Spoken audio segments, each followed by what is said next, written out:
أكبر الله أكبر حي على الصلاة الله أكبر. Salam everyone, please be seated. الله أكبر حي على الصلاة الله أكبر. Arise, giving all praise to Allah, Father of the universe, cherisher and sustainer of all the boundless universes.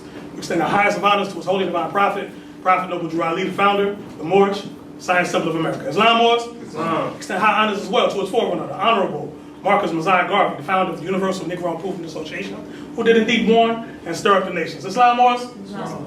I extend high honors to the Moorish flag, the red flag with the green five-pointed star in the center. These 5 points represent love, truth, peace, freedom, and justice. These are the 5 highest principles known to man. Islam? Islam. Extend high honors as well to the American flag, also known as the Stars and Stripes. This flag exists as a constant reminder that the European nations owe you, the Moors, with compound interest. Islam?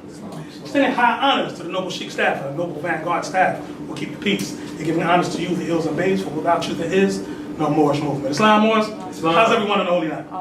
Praise Allah. Y'all good? Y'all look tired. It's going to be all right. We're going to get through this. Win this thing together. You know, I don't like to take for granted the fact that, you know, we utter the name of Allah, right? That everyone present knows what that is, you know, because due to European propaganda, mental slavery, etc. That term has been blown out of proportion and mixed with a lot of foreign ideals. If I were to just draw from our Holy Quran, More Science of America, chapter 10, just a few verses. For non-Roman readers, that's chapter X.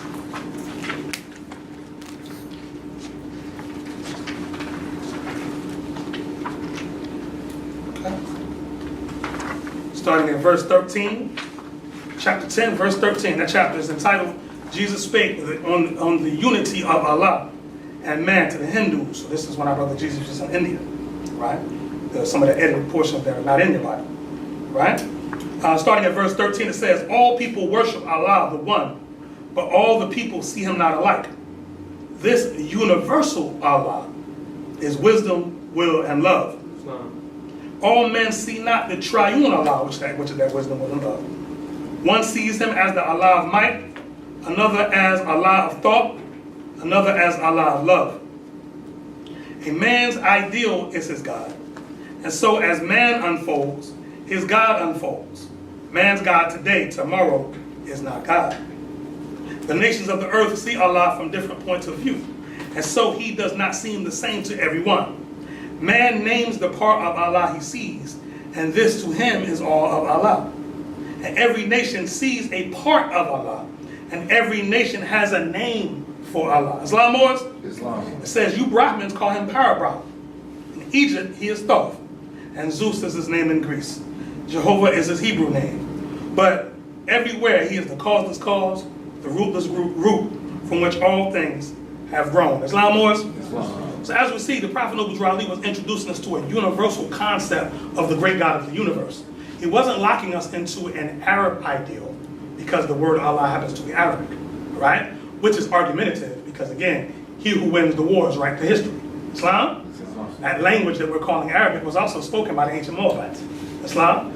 So that for all intents and purposes, that could have been ancient, that language could have been called Moabic, right? But the Moabites lost certain wars, right? So certain history was rewritten to favor certain people.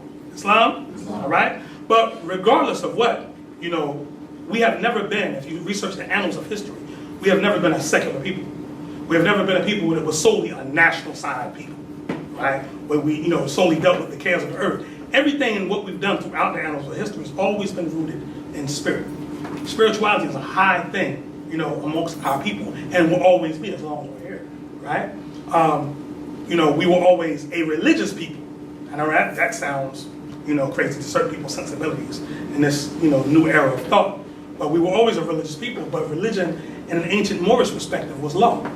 Religion is law, and law is government. Religion is that place where you derive your moral code from. Islam, Moors? Islam. All right? How many of our people in the room were raised as Christians? Okay? Most of our stuff we learn about don't lie, don't steal, you know, don't smack your mom in the face, stuff like that, right?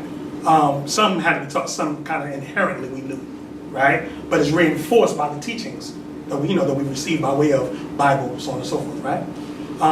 These teachings are reinforced as you come down the line. All throughout the planet, there's certain, if you're in India, you might be dealing with the Rig Veda, the Mahabharata, or the Upanishads, you know. If you're in Israel, you might be dealing with the Torah, or the Book of Psalms, the books of the prophets, major and minor, quote unquote. If you're dealing with, Arabia or, the lands of northern and northwestern Africa, you might be dealing with the Quran of Mecca, right?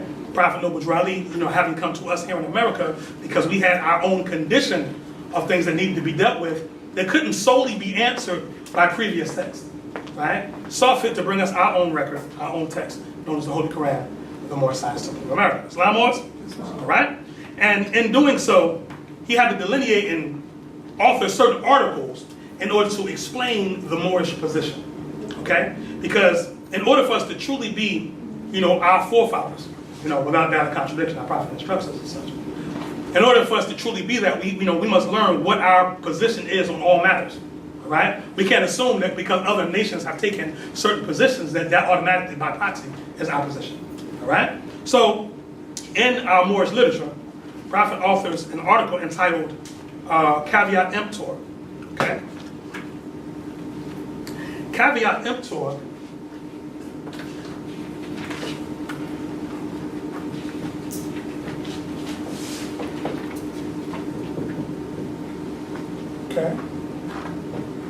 is Latin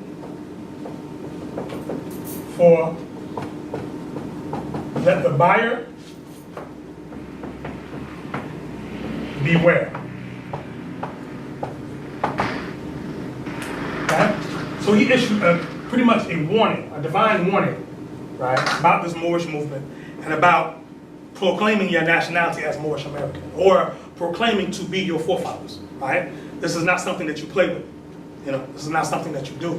When you're talking about the legacy of your forefathers, you're talking about ones who have given their lives. Kind of, if you don't want to go into ancient history, just think about your grandparents and great-grandparents. And all they had to do just so you could be born. Or all they had to go through so that you could have the opportunities that you had, so you could be successful in life, right? So to dishonor them would be to dishonor the entire line, right? So Prophet Noble Drew Ali, in that mentality, issues a warning. And in this warning, he's given us two types of people, right? That polarity, those extremes, right? I'll let you figure out the types of people as we go through. A few paragraphs, nothing major. It says, Moors are men, upright, independent, and fearless, who care for their loved ones and follow the prophet to a destiny which is not uncertain nor unknown. They are fortified by the impregnable doctrine built upon love, truth, peace, freedom, and justice. It is therefore folly at its greatest height for smelly culprits with their insidious plans to invade such realm. They try, but their own bad plannings brings down wrath upon their heads like the sword old Damocles had. Intrigue and scurrilous cunnings find a difficult path to travel within the ranks of the Moors. This is so because the Moorish movement has been well planned by Prophet Noble Drew Ali, whose latent powers are abundant, unknown, and may be called into action as a matter of defense at any moment. Prophet Noble Drew Ali knows the people within his ranks who are interested. They are the vanguard of the movement as the Moorish hordes increase here in America. All of the Moors are active and not passive. A member's interest can only be in one direction, and having traveled over the road years before, the Prophet knows where every member is along the road. A few feet below is another road, where schemers work, where traitors grin, and culprits bask in the sun.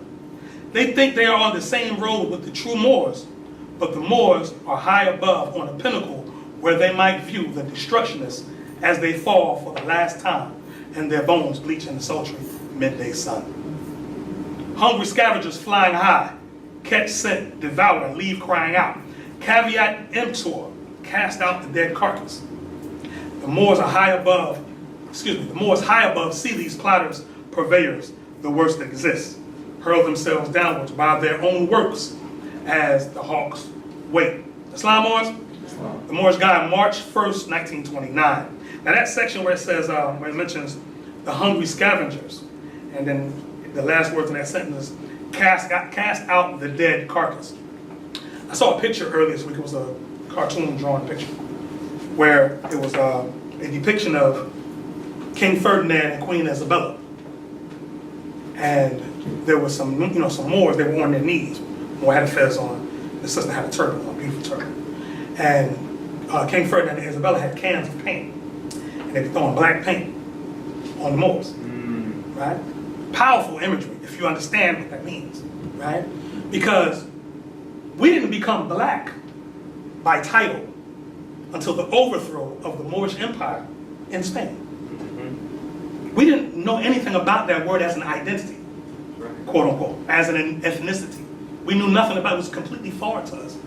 We traced ourselves back by the nations that we descended from, right? By the royal pedigrees that we descended from. This is how we traced ourselves back, right? Nations of the earth trace themselves back the same way, right? I saw a documentary one time where some Moorish American, he was going around, he was at a park somewhere like in Ohio somewhere. And in this park, it was like some type of event they were throwing in. And in the park, there were a bunch of international people. People from India, different nations in Africa, so on and so forth. So the Moors, very respectfully, very cordially, excuse me, how are you? Are you enjoying the festival? Wonderful. May I ask you, what is your nationality? I'm Indian. Okay. Can you tell me about India? Oh yes, India. There's about 300 different ethnic groups, but our nationality is Indian. So there's 300 different ethnic groups, but you all collectively come together and identify with the term Indian. He said, yes. He said, now your skin is just as dark as mine. Why don't you call yourselves black? He said, I didn't hear that term until I first got to the United States. I never heard that before. When I thought I had people calling me black, I was like, no, I'm Indian. He immediately rejected it. Without thought, without hesitation, he immediately rejected it. No, I'm not that, because I don't know what that is. I'm Indian. More specifically, I'm Punjabi. If you really wanted to talk about it, right? But nationality, if I have to pull my passport out, I got to pull out the Indian passport. Islam?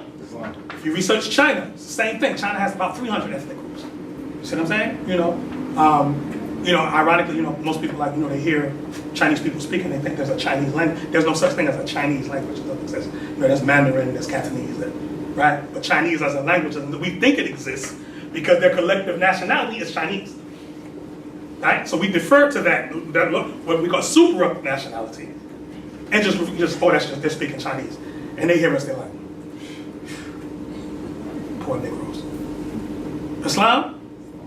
Now, be clear that the first names that we were branded with, because again, most of our people, if you take a survey of our people here in America, you'll find out many of the names that we carry do not tie back to our Moorish forefathers, our Moorish empires.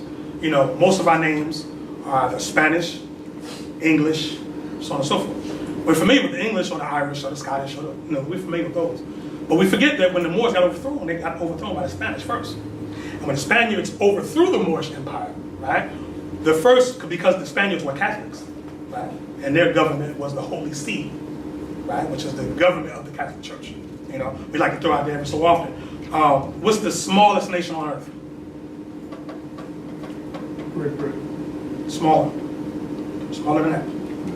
Great Britain's small too. Even smaller than that. Because Great Britain's only some islands. Right? The smallest nation on earth is the Vatican.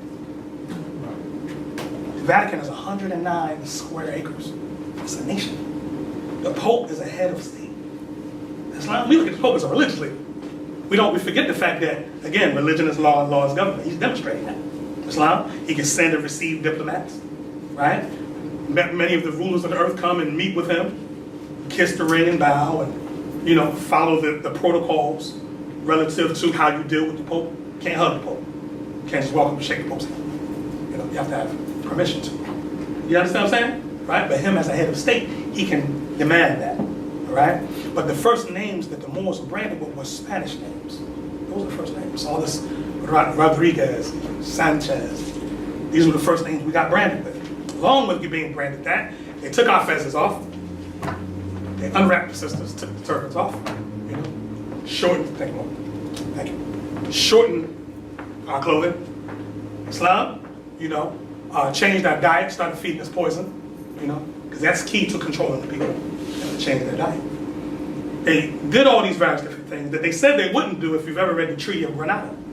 in 1492. Treaty of Grenada, they promised us that we could keep everything. We just couldn't rule the government anymore. Right? Then a year later, they said, nah, we're going to take the government.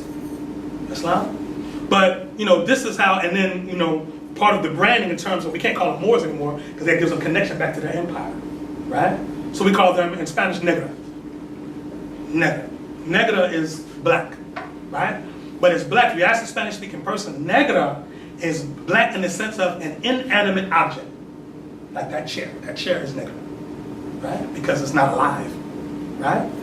The English, when they waged war with the Spanish, defeated the Spanish, right? But they wanted to rule like the Spanish ruled. They wanted to learn how do we rule the Moors, right? So they learned that the Spaniards called the Moors negra, right? And they said, what does that mean in our language, in English? They said, it's black, so we just call it black. First they started calling us negro, from negra, right? That O in Greek means is omega, which is death, right? Literally, if you go back, that omega comes more magnus, which means big or large.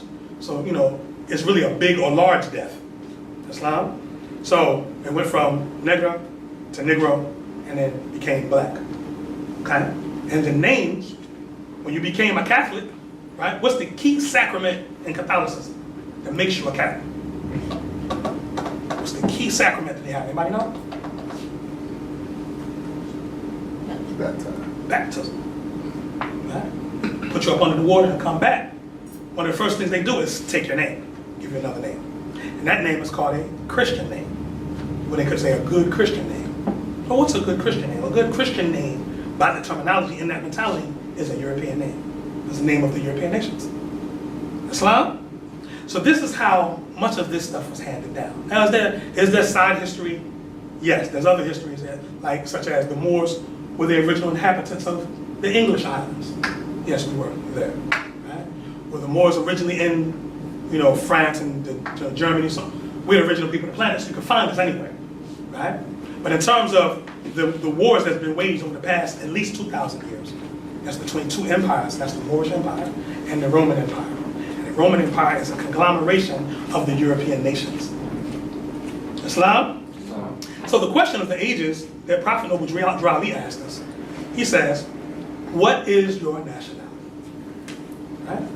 What is your nationality? Because again, you know, just like the documentary was demonstrating about asking people what their nationality was, you know, if you don't want to ask a person what their nationality is, you could kind of ask, well, what's your name? You know what I'm saying? That'll give you a lead onto, you know, what their ancestry is. You know, if I'm talking to someone, you know, named Juan Sanchez, I don't expect to see a Chinese person. Islam? You know, one of the first things the Prophet did was give us our names back. And he gives you that Be'er. If I hear a Be'er, I know somewhere along the line you've met Prophet Noble Drali. Right? It may not be in the more science of America, that's where our politics are now. But somewhere down the line, I don't think I've ever met, since I've been in the more science of America, I don't ever think I've met a Be'er that didn't know who the Prophet was. Right? I've met ones that haven't been in a temple. I've met that because that's the internet. But, you know, I haven't met ones that didn't know who the Prophet was. You understand what I'm saying? That would be like somebody, a Saudian national, not knowing who King Abdulaziz was. You know, he's the founder of your nation, how you don't? Or asking a European who George Washington was. Right? They automatically gonna know who he was, right? But there's a word I'd like to introduce.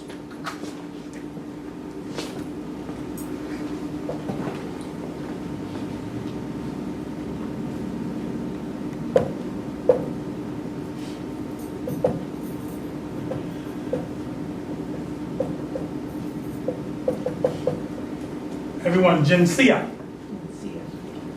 Everyone, Jinsia. Jinsia. Thank you. Jinsia means, in Arabic,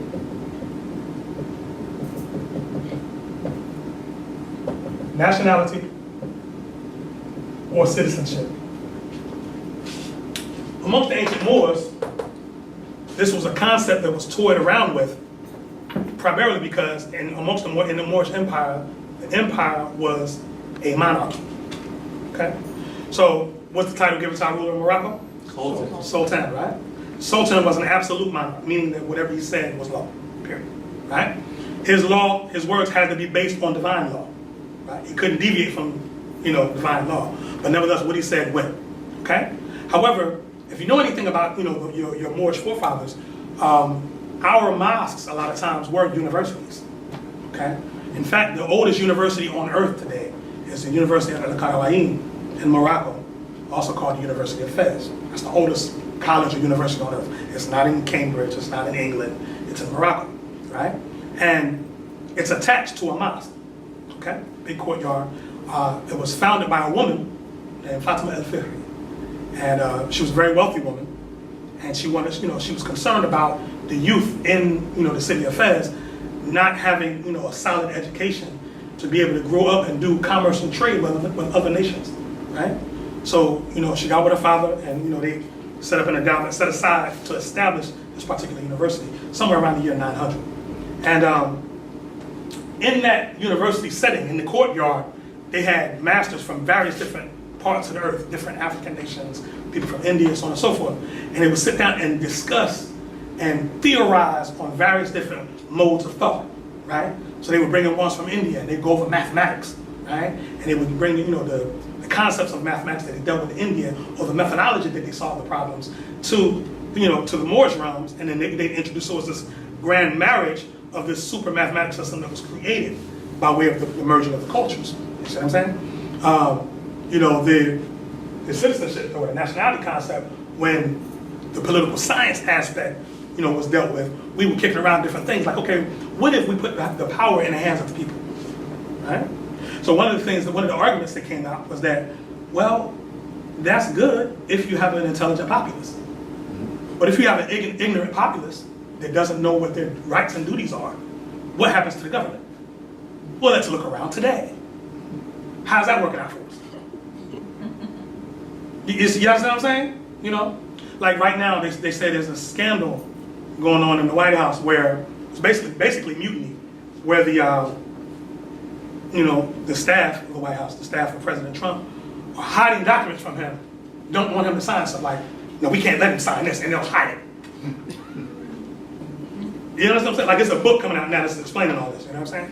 Where they're trying to route out, and there's somebody in there, it's like a mole, that's leaking what he's really doing to the press, CNN or internet media sources, whatever, because they don't trust the chief executive, right? But it was an ignorant, respectfully, not being radical agitating, but it was an ignorant populace that put him in there. You know what I mean? That would be like, okay, we have a certain rule, forms, and usages here in the Moorish system, whatever. Generally, one does not become a sheikh or sheikhess unless they've gone through various different training for years. It's you can't just come in and become a sheikh. It doesn't work that way. So, because again, more importantly than what you say, a lot of times you have to know what not to say. You have to know when to shut up. But that would be the equivalent if we just randomly grab somebody off the street and put them behind here as the grand sheikh and let them run operate the temple. How would that work out for us? It wouldn't work out at all.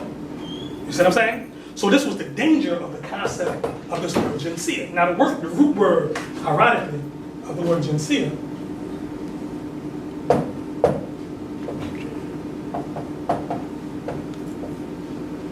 is the word jinn.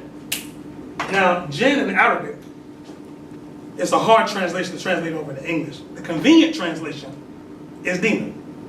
Right? That's convenient. Now, demon does not mean what you think it is, because if you understand Greek, a demon is an intelligence. It's an intelligent force. Depending on the mode in which the vibration in which they're on, that determines the action that comes subsequent, right? But why is the root of the word jinsia is rooted in jinn, which is also connected to the word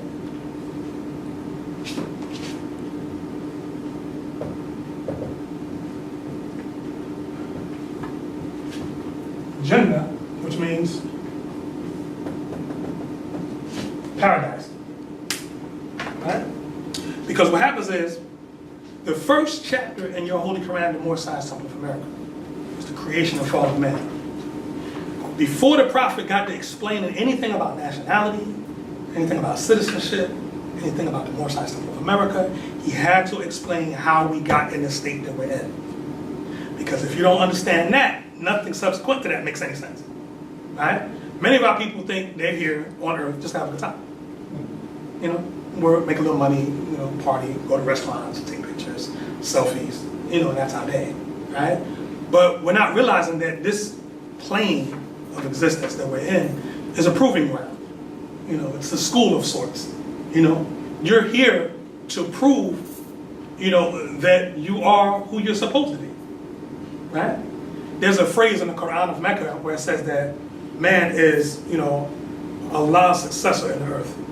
In Arabic it says Khalifa fil ard. Khalifa, or Khalif is the word successor, right? So what is a successor? Brothers, when we have sons, we like to think, right, that our sons are going to pick up where we left off, right? I'm telling you as a father, don't always work out that way. All right? But we would like to hope. Same thing with Allah and us, right? Allah has high hopes for us. High hopes, right? But, we were those that wondered and chose to take on the task of the carnal plane. What's down there? What is that? I think I want to take that on. I think I can beat it. Right? So we took on a garb of flesh.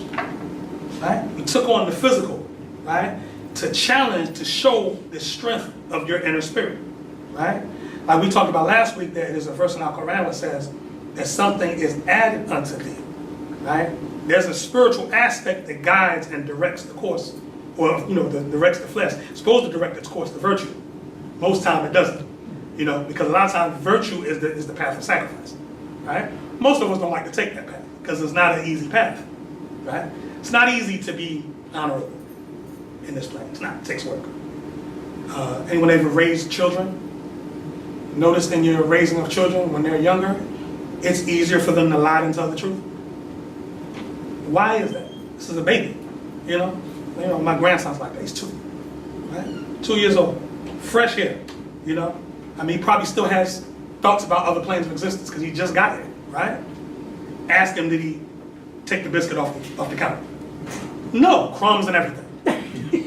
Full on evidence, right? But it's easier. He's learned already. He's acclimated to the plane. I don't want to suffer pain for what I did, so I'm going to lie. He's learned that. You see what I'm saying? So there's certain energies and vibrations that come with this plane that if you don't understand where you're at, you won't challenge yourself to be better. Right? The forerunner of the Prophet Noble Ali, the most honorable Marcus Messiah Garvey, our brother from Jamaica, right? Mighty people from Jamaica. This brother said, "Up, you mighty race. You can what? Accomplish what you will." Right?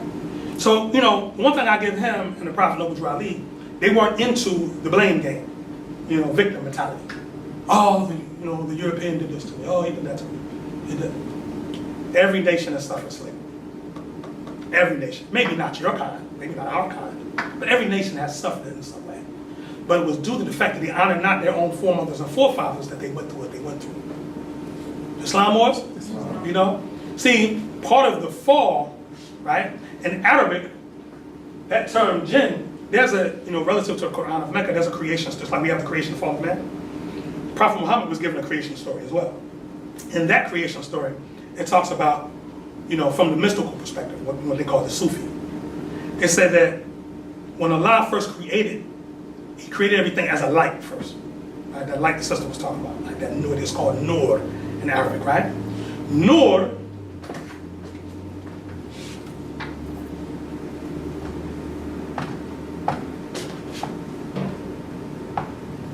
is light. There's another version of that which is nar, which is impure light. Right? That said that the first light that was created was a green light. Right? That comes down into, in the Quran of Mecca, they talk about a being named El-Khidr, right? K-H-I-D-R, El-Khidr. El-Khidr means the green one. Okay?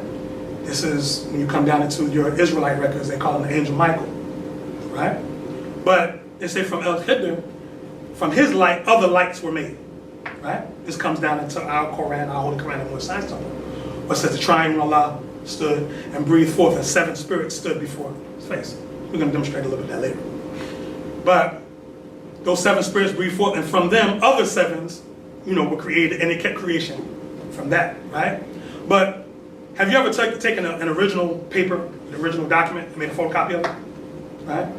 That copy is of a slightly lesser quality than the original. Right? And if I make a copy of that copy, slightly less. Right? And keep going, right? So kind of like, even like with the races upon the earth, this is what's happening, right? So clearly you are the original, because no one can get together and make you, right? But then there was a copy of us, right? Because we started mixing with certain stocks and so on and so forth. And then those ones might have bred amongst each other. And then there were various other genetic mutations, so on and so forth. All the way till you get down to what we class now as European. Just pale, right?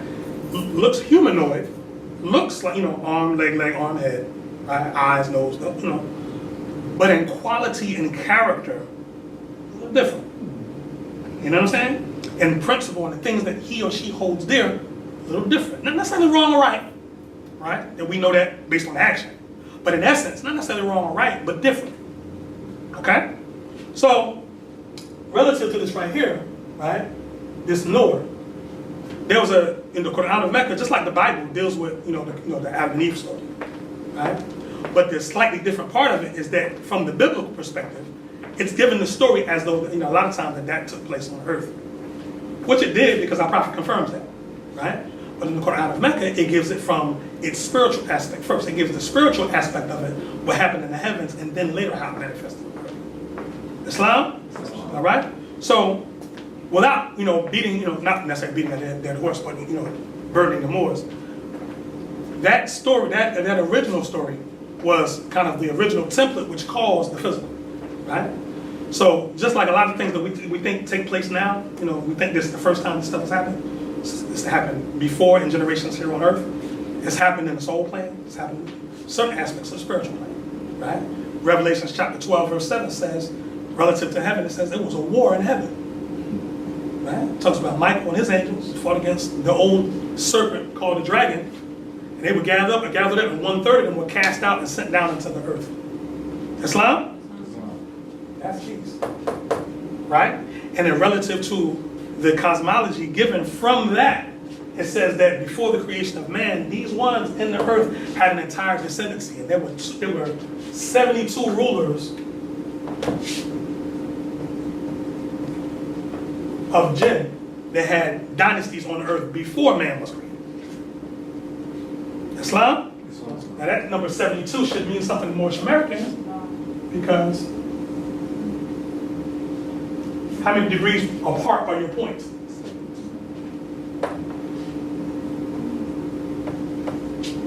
Times 5 is what? 360 degrees. So you have a 9 there, you got a 9 there. Completion. Islam? Now this, right? If you ask people what that star is called, some will say, oh, it's a pentagram. Others call it, oh, it's a pentalpha. Others say this is the seal of Solomon. You've heard that before? The seal of Solomon. Right? Solomon, right? Whose name means peace. Right? Is said to have built the temple, right? The great temple in Israel. It was actually in Jerusalem, which was the city of peace, right? But Solomon, according to your mysticism, who did they say Solomon used to build the temple?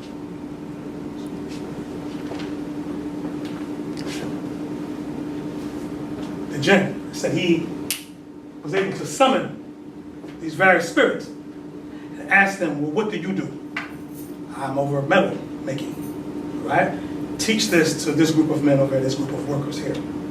Islam, and they got together and inspired, this jinn spirit inspired these brothers to build a certain way. Islam? All right? And what is your job? My job is to know the inner workings of men on the earth. You come and teach me government. Right? So he ends up being this wisest person of the East, they say. Islam? All right? But our Solomon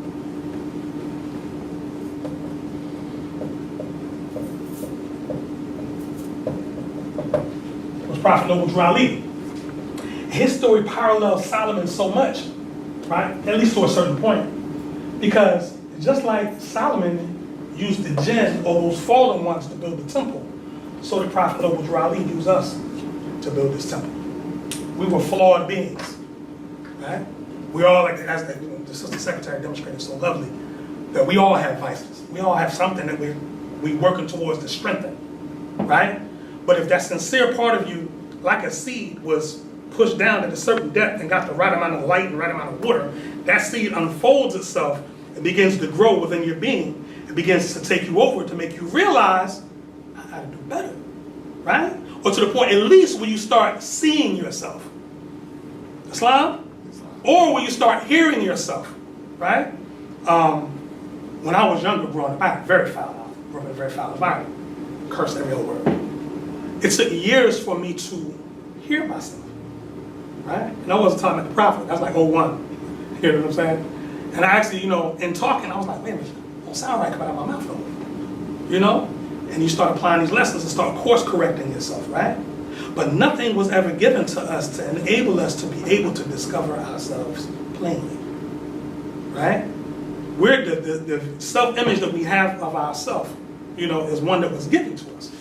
It's the convenient one. It's the one, again, like I said, does not allow you to challenge yourself. You know what I'm saying? Or even to question, But you ever get to the point where along your journey you just ask, well, why do I believe this? Most people have never even asked themselves why they believe something. Like, I remember, I don't do much debating now. I used to years ago, like staunch. And, one of the questions I used to ask people, well, why do you believe that? And one of the top responses I would get is because my mother believed it. Okay, well, why did she believe it? Well, her mother taught her. So in your line, are you ever going to get to the point where you ask why? Where did this come from? What is the origin of this? Who am I? Why do I wear my hair like this? Why do I dress this way? Why do I not want to work for myself? Why do I not believe in myself enough to challenge myself, right? To start my own business, to believe in my own talents. Islam? See, a lot of times the mentality is that, we've grown accustomed to, we're basically mercenaries, right? Because we hire ourselves out to various different corporations, right? Lending out our time, our talent, so on and so forth for a check, right? Prophet Ali refers to that as, tearing yourself away from Allah, just to gratify your lower self. Because Allah gave you gifts. All of us got gifts, right? Right now, Allah forbid, if your eyesight went out, what's naturally going to happen to your body? What's your body going to do? Start doing. Your hearing is going to pick up. Your sense of smell is, all your senses, the remaining 4, will adapt to compensate for the fact that you've lost your sight. That's divine. It's nothing, that's not a conscious decision you make. That's automatic. Islam? Islam. Now, if the involuntary system can do that, what about your voluntary system? They'll say, wait a minute, I need to be greater than what I'm doing. I need to be greater than what I'm being. It's no strange happening that in English, the word more means abundant. If I want more food, give me a greater abundance of it, right? So the Moors were ones who were, supposed to be the very best of humanity. The highest example of what it meant to be a spirit man or a spirit woman, right? Because, the semblance of, the essence of what we're saying is that, we've begun to think that we are the body of the soul. We think we are our bodies, right? So, we get, brother, we trim our beds, we get our locks done, I was in the mirror the other day shaving my head, getting ready, because I'm, what I mean? But these are just things we do to adorn the vehicle. It's not the driver, right? Like I ask children and teaching the concept of reincarnation to children, I ask, well, if I was driving a car and I got in an accident with the car, right, and I lived, right, can I get another car? Yeah, you just go get it. You get another car, you get in, you keep driving. That's reincarnation. Children get it. Adults be like, well, the etymology of the word reincarnation is really too deep. Islam is a simple faith. It's very simple, right? That's why I love talking. I love going to the schools and talking to the babies, because they get it. They get it. Somewhere along the line, we thought that truth had to be E = MC². And it's not, right? You just have to be yourself, the highest you that you can be. And you won't know that unless you challenge yourself. You know, in every walk of life, you know, in every aspect of discipline. Sheik Rashid, could you hand me that old record with the towel over it? Be careful, because it's, you know. It's long, boy. That joint's like 200 years old. Leave it on the page if you don't mind, please. It's long. I just want to draw something from you relative to that Solomon demonstration. Where's our thank you, Sheik. What happened upside down? So they can't tell you that we don't love the Bible. It's 200-year-old Bible. Praise Allah. This is coming from, and again, you know, when we tell ones that our Holy Quran and More Science Stuff of America has books that are not in the Bible, people are like, oh, he made that stuff up. Well, here's a Bible with other books in it that are not in King James. See what I'm saying? So this is the wisdom of Solomon. You know, in here also the book of Ecclesiasticus, or the book of Judith, or the book of Maccabees 1 and 2, so on and so forth, right? But just to read chapter 6 of the wisdom of Solomon, and again, just in that energy, right? Chapter 6, it says, "Hear therefore, O ye kings, and understand. Learn ye that be judges of the earth. Give ear, ye that rule the people, and glory in the multitude of the nations. For power is given you of the Lord, and sovereignty from the highest, who shall try your works, and search out your counsel." So you will be tried. Islam? And the concept of what is being referred to as sovereignty, which is relative to nations, started as a divine concept. Because the great God of the universe is the sovereign of all sovereigns, right? It says, "Because being ministers of his kingdom, ye have not judged aright, nor kept the law, nor walked after the counsel of God, horribly and speedily shall he come upon you, for a sharp judgment shall be to them that be in high places. For mercy will soon pardon the meanest, but mighty men shall be mightily tormented. For he which is Lord over all shall fear no man's person, neither shall he stand in awe of any man's greatness. For he hath made the small and great, and careth for all alike. But a sore trial shall come upon the mighty. Unto you, therefore, O kings, do I speak, that ye may learn wisdom and not fall away." We love calling ourselves kings. You know, what's up, king? Peace, king, queen. This is, okay, you're under that. This is for you. It says, "For they that keep holiness holily shall be judged holy, and they that have learned such things shall find what to answer. Wherefore set your affection upon my words, desire them, and ye shall be instructed. Wisdom is glorious and never fadeth away. And yea, she," notice that wisdom is referred to as she. That's why the Pope took that out the Bible. Because they don't want women knowing they have a divine nature. Islam? It says, "Yet she is easily seen of them that love her, and found of such as seek her. She preventeth them that desire her, and making herself first known unto them.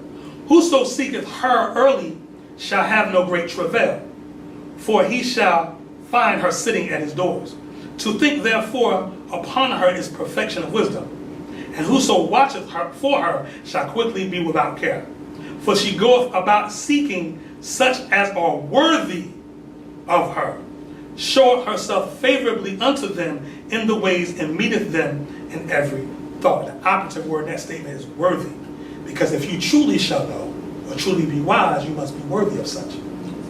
You know, you can't be living an impure lifestyle and want to be wise, because you're going to be a tyrant and subjecting people to your mess. All right? It says, for the very true beginning of her is the desire of discipline, and the care of discipline is love. So, if you're guiding anyone and you're not giving them discipline, you don't love them. Islam, if you're raising children and you're not disciplining them, and I don't mean beating the mess out, that's not what I'm talking about. But if you're not offering them a challenge in the system, in the way and spirit of order, you don't love them. You know, what you're demonstrating is a mutated form of obsession. It's not love. Islam works? Right? It says, "And love is the keeping of her laws," the laws of wisdom. "And the giving heed unto her laws is the assurance of incorruption. and incorruption maketh us near unto God. Notice that verse of Psalms, it says, things like, blessed is he who walketh not in the counsel of the ungodly, nor standeth in the way of sinners. Right? So in other words, don't walk in the counsel of those that's not God's. You know, we like walking with carnal-minded people, thinking that something's good is going to come out. It never does. All right? Moving forward. It says, therefore, the desire of wisdom bringeth to a kingdom. Excuse me. If your delight be then in thrones and scepters, these are the lofty offices, right? If your delight be then in thrones and scepters, O ye kings of the people, honor wisdom, that ye may reign forevermore. As for wisdom, what she is and how she came up, I will tell you, and will not hide mysteries from you, but will seek her out from the beginning of her nativity, and bring the knowledge of her into light, and will not pass over the truth. Neither will I go with consuming envy, for such a man shall have no fellowship with wisdom.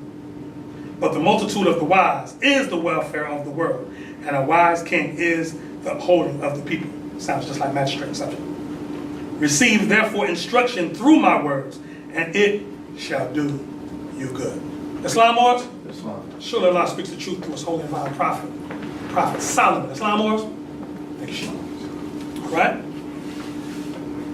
Thank you. One last segment I'd like to read. The Prophet Noble Ali established an environment for ones who thought their condition could be better to be around others who thought the same, right? He established that somewhat as of a garden, right? You know, they talk about the Garden of Eden, right? And it says the Garden of Eden was in Mecca, right? And Mecca is considered to be a holy city. So anytime, the Moorish Americans are gathered, we consider the precincts that we're gathered in a holy place, right? Friday is our holy day, for which we ascend unto our Father God Allah. Islam, we ascend in thought, right? So no vain word or sinful discourse is to be done on holy day as a practice for us throughout the week. Because if you practice pure speech, you become adept at it, right? But relative to that jinn, right, that fallen state that we find ourselves in, right, that 72 degrees, and the 72nd surah of the Holy Quran of Mecca is called Suratul Jinn, right? In it, it says, in the name of Allah, the most gracious, most merciful. And this is the angel Gabriel, by way of Allah's leave, speaking to the Prophet Muhammad. It says, say, it has been revealed to me that a company of jinns listened to the Quran, and they said, we have really heard a wonderful recital. It gives guidance to the right, and we have believed therein. We shall not join in worship any gods with our Lord. And exalted is the majesty of our Lord. He has taken neither a wife nor a son. There were some foolish ones amongst us. Now, these sections, starting at verse 3, are quotes. So these are quotations coming actually from the jinn, right? So let me start at 3 again. And exalted is the majesty of our Lord. He has taken neither a wife nor a son. There were some foolish ones amongst us who used to utter extravagant lies against Allah. But do we think that no man or jinn should say aught that is untrue against Allah? True, there were persons among mankind who took shelter with persons among the jinn, but they increased them into further error. They came to think as ye thought that Allah would not raise up anyone to judgment. And we pried into the secrets of heaven, but we found it filled with stern guards and flaming fires. We used indeed to sit therein in hidden stations to steal a hearing, but any who listens now will find a flaming fire watching him in ambush. And we understand not whether ill is intended to those on earth or on whether the Lord really intends to guide them to right conduct. And I'll stop there. But the verses I want to elucidate are verses 8 and 9, where it says, and we pried into the secrets of heaven, and we found it filled with stern guards and flaming fires. Now, in the book of Genesis, chapter 3, verse 24, it talks about when Adam and Eve were cast out of the garden for demonstrating their lower self. It says when they were cast out, there were cherubim placed at every gate.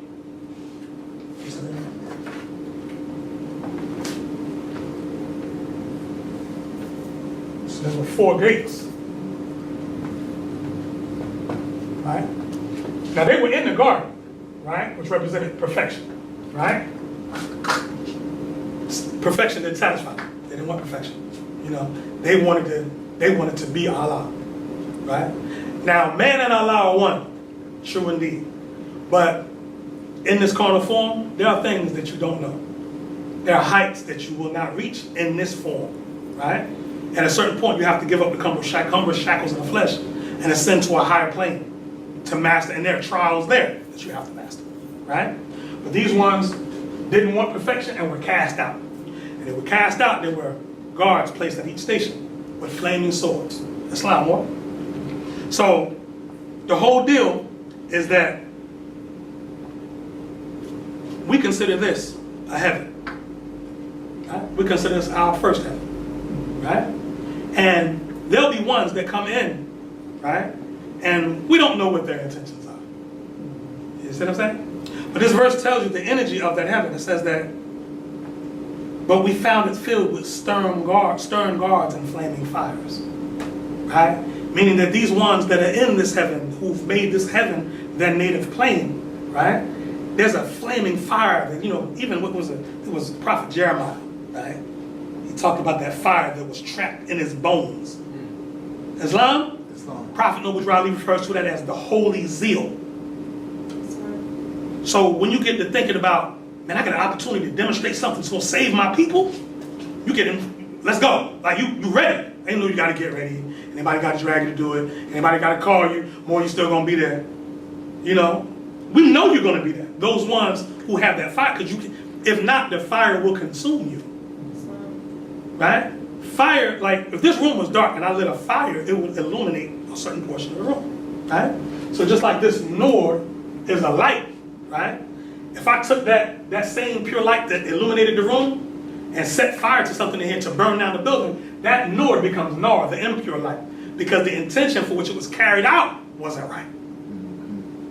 So in Caveat Emptor, the article I read in the beginning, when the Prophet was delineating the 2 different types of people, where he talks about, you know, the Moors, you know, on our plane up here, but a few feet below, and it's only a few feet below, right? It's only a few, because this is still your brothers and sisters. So you're not that, the only thing that makes you different from them is how you act and how you perform. That's it, right? And then the Prophet Muhammad gives an analogy where he says that there are those that will be an arm's length away from paradise and to perform a certain act and end up in hellfire, and vice versa. There'll be ones that be arm's length away from hellfire and do a certain act and end up in paradise. So it depends on your intentions and how you carry things out, what vibration or plane that you dwell in. Now, don't think that the planes are stratified, meaning that, so if I was talking about 7 planes, don't think that they're one on top of another like that, right? We measure time by what? Cycle ages.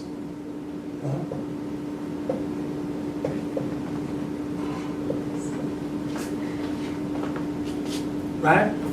So you can be here, right? And you can demonstrate soul and spirit plane right here. You ain't gotta leave the body.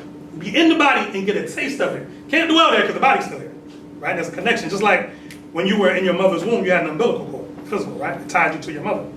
It's the same thing. You have like an etheric, spiritual umbilical cord that ties you to the spirit plane, which even without being told certain things, you just know certain stuff because you're being fed stuff constantly from the universe, constantly. So even before things happen, you know that it's going to take place. You know, I had a dream last night that we were getting a building. So much so that on the way to work, it was at the exact street and everything. My wife can bear witness. I took a different route to work. She's like, "Where you going?" I was like, "I got to go see where this building is." You know, because it was, you know, to us alone, you know, the visions of the pillow, the dreams speak, right? So I said, I got to go see this because now when I went there, the building's occupied now. Won't be occupied according to what I saw. Islam, but I was in the body when I received that. You understand what I'm saying? Or, like the Prophet tells us, says, we are creators He said, Allah never made a heaven or hell for man. We are creators and make our own, right? If you want to experience, like, or see someone experiencing hell on this plane, go to Grady Hospital, any one of the hospitals, and go to the burn ward and see what their life is like. Or, not even the fact just that they got burnt, the healing process of that. When they got to come and wash the dead skin off. It's very painful, very painful. You ever watched Richard Pryor, when he caught on fire, and he talked about it. He tells his whole story, so skinny he did about it. He made it funny, but it was crazy. But the point is the fact was that, we have to treat this as our heaven. And, when we talk about being a member of the Moorish Science Temple of America, we think card holding, dues paying, yes, and that is a part of it, right?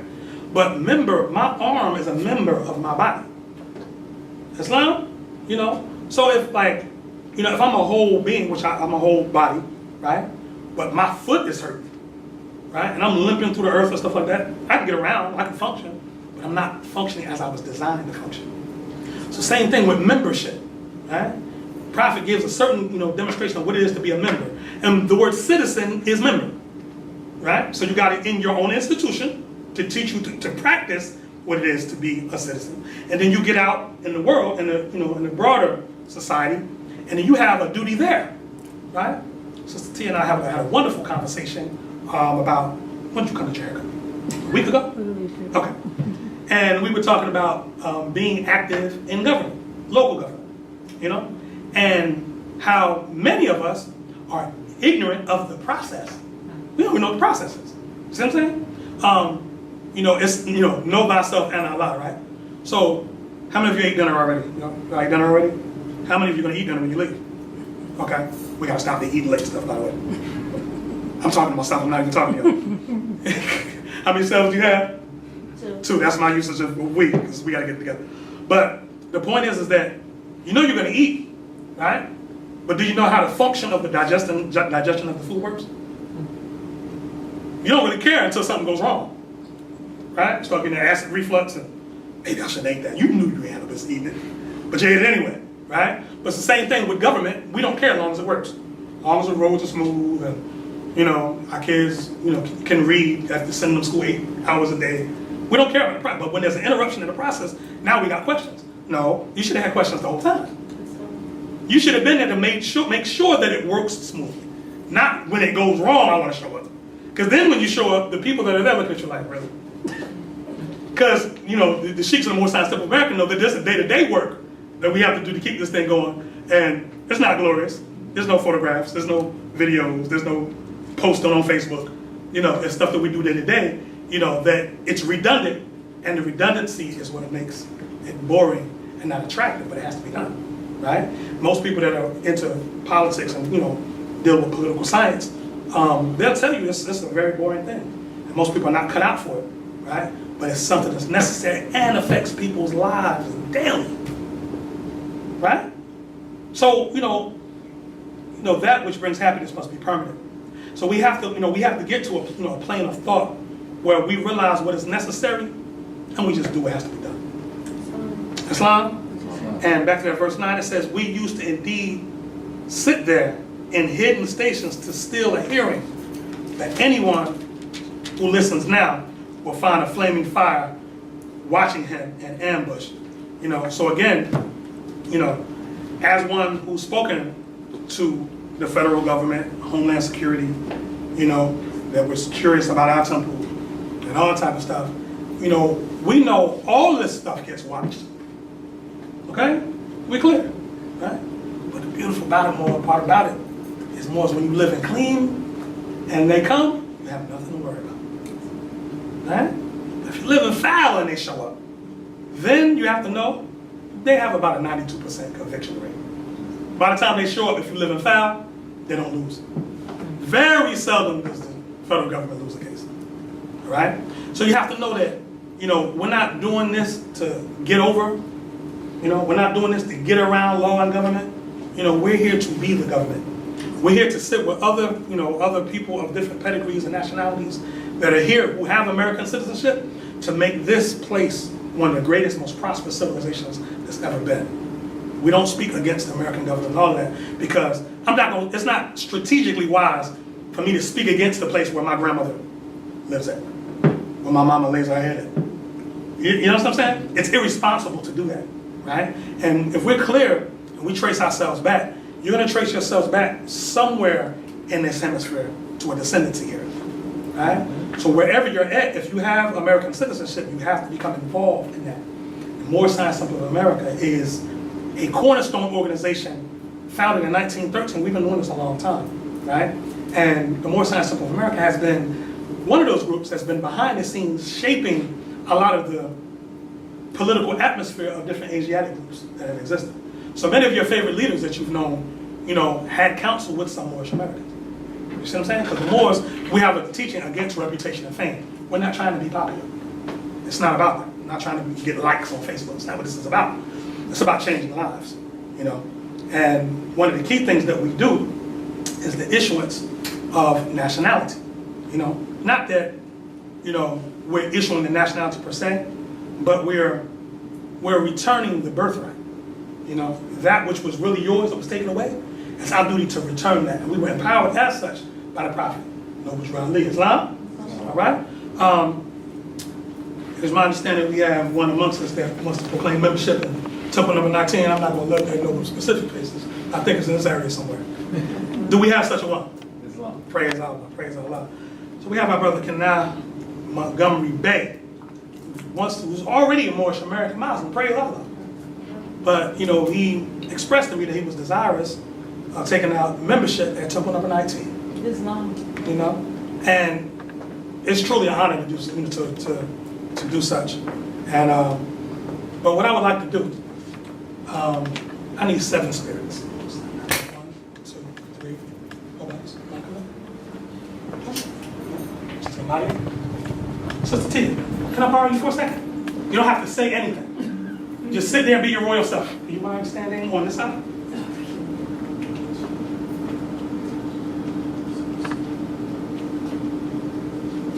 No. Hold on. My brother.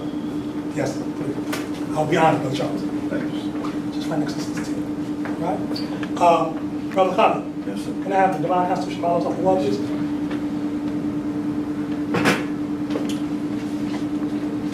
Excuse me, Sister Tia. Sure. Rashid, please. Thank you very much. Brother Kanal, would you mind standing right here, sir? You square? Right. Islam Moors? Islam. All praise are due to Allah, the highest honor to His holy divine prophet Noble Drew Ali. This is what we're called to do. We are called to return the nationality and birthrights back to the Asiatics of America. Those who were formerly misnomer as Negroes, Blacks, Coloreds, Ethiopians, African Americans, Latinos, etc. Prophet Noble Drew Ali, since the period of time of 1928, has empowered us with a particular landmark, which is the nationality card. Nationality card of the Moorish Science Temple of America is to be carried by all members of the Moorish Science Temple of America to show the fact that they are not these misnomers, but they did and do indeed have a nationality, and that nationality is Moorish American. All right. So what we're going to do, we're going to have our chairman, keeper of the law in the temple, to demonstrate Act 7 from the Moorish Science Temple of America, Divine Constitution and Bylaws, so our brother will know and reaffirm what laws that he's under. Islam, no check. Islam. Islam. Islam. Islam. Islam. Islam. Act 7. All members must promptly attend their meetings and become a part and a parcel of all uplifting acts of the Moorish Science Temple of America. Members must pay their dues and keep in line with all necessities of the Moorish Science Temple of America. Then you are entitled to the name of faithful. Husband, you must support your wife and children. Wife, you must obey your husband and take care of your children and look after the duties of your household. Sons and daughters must obey father and mother and be industrious and become a part of the uplifting of fallen humanity. All Moorish Americans must keep their hearts and minds pure with love and their bodies clean with water. This divine covenant is from your holy prophet, Noble Drew Ali, through the guidance of his father, God Allah. Islam? Islam. Islam? Islam. Islam. Islam. Praise Allah for the holy zeal demonstrated by our brother Chairman. Brother Kenan, Islam, Muslim. Islam. All's well, Mother? Yes, sir. Peaceful. Most noble. Praise Allah. We have to demonstrate the law before you. I know as a Moorish American Muslim that's proclaimed before, you know what laws are on you. But, we have to make it clear You know, the Prophet Noble Ali was one that, you know, he made clear and made sure that all those who were under the sound of his voice knew what laws they were supposed to be demonstrating. And the fact that we are, you know, Moorish American Muslims under the Prophet, it is our obligation, right, to demonstrate the Prophet in all the walks of life, right? So when people see you, they see Prophet Noble Ali, and they keep that legacy alive, and that legacy is kept alive through you, through all those that's under the sound of your voice, i.e. your family, hence Act 7, all right? So, you know, here at Temple number 19, we are a family, you know. The ones we, you know, that we invite in, you know, as members of the Moorish Science Temple of America, we extend, you know, the hand press of unity and, you know, and fellowship as our brother man and our fellow spirit man, right? These are your sisters. It'll be your duty to protect these sisters with your very life, right? It is a custom in our temple that we don't press the hands of our sisters, right, unless you have them tied to them. So in other words, if that's your wife, yes, you have times to press them, whatever. If there's a blood relative, so on and so forth. But we don't, you know, we don't, just to keep the sanctity of who our women are, we don't. Because we have to keep as a symbolic right in remembrance that she represents wisdom, she represents humanity, and she is sacred from our touch. Islam? All right? So, I'm going to demonstrate this nationality code. Islam? Islam, boys? Islam? Islam. Here we have the star and crescent, the emblems at the top. The star and crescent, the hand press of unity, and the circle 7. The star and crescent underneath it has the word Islam, the hand press has the word unity, and the circle 7 has the word Allah. The star and crescent represents the womb of the woman, right? She is humanity. She is that which we are birthed from. And through symbolism, right, she is the, you know, the grand giver of life, right? And as the star that's attached to that womb, it's our duty to radiate light and to reveal light, right? All throughout the four corners of the planet, you know, take those messages, right? The hand press. For what other reason was the hand created but to extend to the assistance of your brother, right? Hence the word unity at the top. If that brother is in adversity, a sister, our sister's in trouble for sake of not. Next you have the circle 7. The circle is the perfect symbol for man. And the 7 is the perfect number for man, right? May you forever manifest what this emblem represents. Islam? I will read, you know, the word of the nationality card. And at the end, as you know, there'll be a portion that you have to repeat after me, right? Let's repeat this real quick. I. Kina Montgomery Bay. Kina Montgomery Bay. Islam. This is your nationality and identification card for the Moorish Science Temple of America and birthrights for the Moorish Americans, etc. We honor all the divine prophets, Jesus, Muhammad, Buddha, and Confucius. May the blessings of the God of our Father, Allah, be upon you that carry this card. I do hereby declare that you are a Muslim of the divine laws of the Holy Quran of Mecca. Love, truth, peace, freedom, and justice. Raise your right hand. I'm a citizen. I am a citizen of the USA. Of the USA. Noble Drew Ali. Noble Drew Ali. The Prophet. The Prophet. Takbir. Allahu Akbar. Takbir. Allahu Akbar. Takbir. Allahu Akbar. All praises to Allah, the highest honor to his holy divine Prophet Noble Drew Ali. Islam. Let's give him more round of applause. Islam. Elohim, y'all can feel free to have him back to the sacred groves, and I will lower the meeting, and we'll get to the second issue.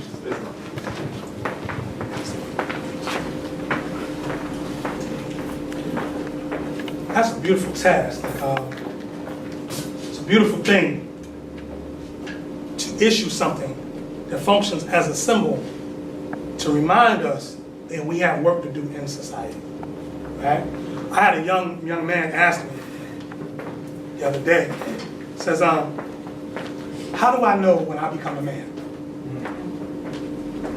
And it hit me at the crossroads because it was like,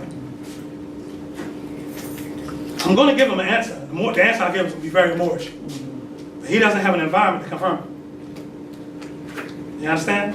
So because when he goes home, there's nothing in his environment that's going to confirm him, to confirm the concept of heritage, of culture, of how important it is to know who you are, right? Like, not just to know who you are post-slavery, because most of our history is, post-slavery, but to know who you were before that. Because if you knew who you were before that, it explains everything subsequent to it, right? And all the DNA tests in the world are not going to remove the fact that you are descendants of the Moorish Empire and all the clans and tribes, right? So all through northern and northwestern Africa, you had what? Igbo, Yoruba, You had what? Wolof. You had all these different tribes and clans, right?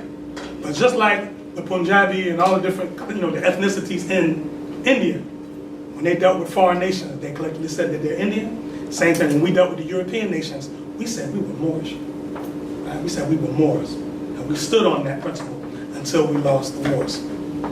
Islam? So Prophet Noble Drew Ali, do yourself a favor.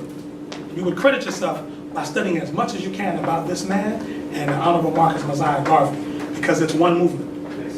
You can't study one without the other. You need both of them. Get Philosophies and Opinions of Marcus Garvey. Get Message to the People by Marcus Garvey. Get Moorish Literature by Prophet Noble Drew Ali. If you don't have access to it, let us know. We'll make it available to you, right? But you have to study all of it to know what we have to do today, right? And what this movement, this Moorish divine and national movement, is set out to do. Islam? All right? And with that, I'll lower the meeting. Islam, Moors? Islam? Islam.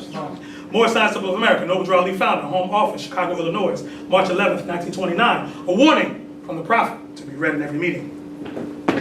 I hereby inform all members that they must put an end to all radical and agitated speech while on their jobs, homes, or on the public streets.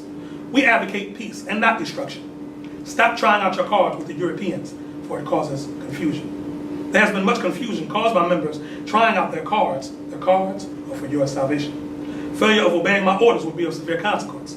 We are for love, truth, peace, freedom, and when these principles are violated, justice must then take its course. Any member or group of members that seek to hold malicious feelings towards the temple or the prophet or to violate the divine covenant of the Moorish movement will receive their reward from Allah for their unjust deeds. All true Moors must obey the laws laid down to them by their prophet, and if they lose confidence in their prophet, give up your card and button, cease wearing your turban or fez, and return to the state where I, the prophet, found you. For this is a holy and divine movement founded by the prophet, Noble Drew Ali. And if the prophet is not right, the temple is not right. The prophet is sending out a divine plea to all true Moorish Americans that they may do their part in protecting the prophet and the temple. This is an everlasting movement founded by the prophet through the will of Allah to redeem his people from their sinful ways. Peace. Noble Drew Ali. Islam. Islam. Islam. All praise are due to Allah and the highest of honors to his holy divine prophet, Prophet Noble Drew Ali. Allah's love thoughts manifest in flesh. Manifested so men may comprehend. Islam. Moors. There's a part in here in that divine warning I just want to stress. The prophet says, all true Moors must obey the laws laid down to them by their prophet, and if they lose confidence in their prophet, give up your card and button, cease wearing your turban or fez, and return to the state where I, the prophet, found you. Now, relative to that jinn, in New Age thought, they refer to the jinn as disembodied spirits. Right? Now, in government, in the process of government, you will not always agree with those you're working with. Right? Part of the Negro problem is that when things do not go our way, we take our ball and go home. Right? That shows childlike behavior. That shows immaturity. It shows an unwillingness to conform your actions to a greater purpose. Right? So the prophet says, if you lose confidence, right? The essence of the word confidence is fidelity, which means loyalty. It says, if you lose loyalty, if you lose confidence in your prophet, then he says, give up your card and buttons, this way you turban the fez. Because you didn't know anything about a nationality card before Noble Drew Ali. You didn't know anything about a fez or a turban before Noble Drew Ali. You knew nothing of a crescent pen before Noble Drew Ali. So just like Adam and Eve when they were in the garden doing wrong, right? And they, well, we're naked. Let's sew some fig leaves together, make aprons for ourselves. You know, Adam and Eve, where are y'all? Oh, we were hiding. Why are you hiding? Oh, we were ashamed because we were naked. Who told you was naked? Oh, this cat over here, he's the serpent. He said we didn't have to listen to, that, the day that we eat thereof, we will be gods. And no. The one thing I asked you to do, I didn't give you 2 rules. I didn't give you 3. I didn't give you 613 like the Torah. I gave you 1 rule. And you chose not to follow it. Right? So before I put you out the garden, come here. I'm going to make coats of skins and clothe you properly. Islam, Moors, before we met the Prophet Noble Drew Ali, we were in the world naked. Right? We were naked and ashamed. The Prophet says glory and shame are misplaced. Right? And all the world saw our nakedness, and they laughed at us. You know, we were the running joke on earth. You want to get a good international laugh? Hold up the Negro. Hold up the black man. Mr. Black Man. You know, black man want power. Don't know what to do with it. In a rush to go nowhere. Right? That's nakedness. Right? The Prophet said, come here. I love you. Love the love instead of hate. Be yourself and no one else. Let me clothe you. Islam. And one of the first things, when you see your Prophet, he's demonstrating a symbol of fidelity. Loyalties. Right? What they teach our babies when they say the Pledge of Allegiance to a flag. What do they make them do? Islam? Because nationality is that quality or character that arises from the fact of a person belonging to a nation or a state. Right? So without knowing who you are, what do you belong to? Right? Because the police are clear that they can kill you and there's no reprisal. Not a one goes to jail. Right? Why? Because you're not worth standing up for. Respectfully, I'm putting myself in that because I wasn't born with a nationality either. Right? No one respects us. Right? And no one will respect us, and no one should as long as we're disrespecting ourselves. Right? So the Prophet asked you to come in, he's asking you to just come and be yourselves. Be who you were before they put them titles on. Right? Be in the government. Right? Be the ones that's raising the children properly and giving them, as the noble chairman said, a vast estate, access to their vast estate, both spiritual and physical. Right? You know, it's not just, we can't just get up in a room and just pray all day. We gotta get some money. You know? Oh no, it ain't about money, more about media. So that's fiat currency. That's medium of exchange. You gotta pay your light bill, right? You're not paying on lights. What's Georgia Power asking for? Are they asking for gold and silver coin? No, they want some dead presidents. Right? So if we were trading an abundance of markers, and that was the medium of exchange, we would need a truckload of markers. Islam? All right? But the point is, Moors, we have to stop deluding ourselves. We have to grow up. Right? And come and unite ourselves in family nations. And lastly, giving honors to our Sister Secretary, Sister Lamadia Bey, for demonstrating out of the international law by Oppenheim for the last 2 weeks. That book is worthy of its own study. Like, we might have to set something up just to get it. There's a whole series of works like that, that if, you know, we get the sheiks together, maybe see if we can, you know, set up a civics class. Because it's high time for that. And in the civics class, we can unfold all of that, right? Because you gotta know these theories have already been worked out, you know? And the Prophet Noble Drew Ali knew all of this stuff, right? And it's in your Quran, you know what I'm saying? So that's not just, you say it's a religious book, it's teaching law as well, right? So give honors, you know, give all praises to Allah for sending us a prophet, for hearing our prayers and our cries and our pleas, and sending us a forerunner and a prophet.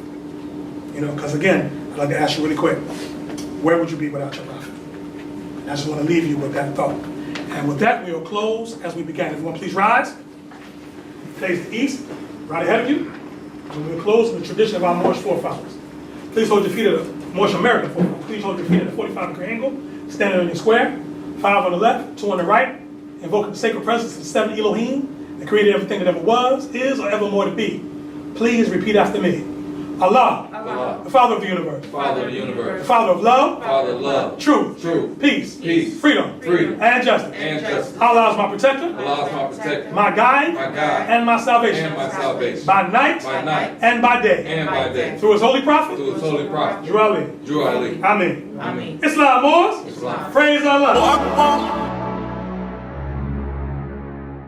الله أكبر حي على الصلاة الله أكبر